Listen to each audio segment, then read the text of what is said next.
测试哈，我们做一下三脚架测试。这是后面的铁套，通常它不会有声音，久了才会有声音。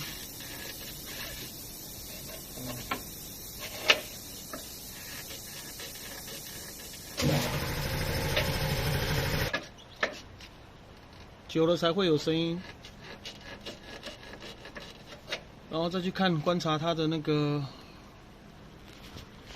龟裂。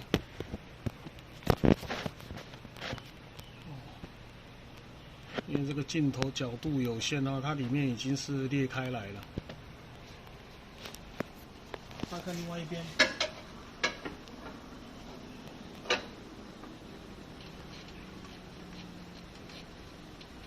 这边没有右边严重哈，但是也是有哈。前铁套这个还堪称顶配。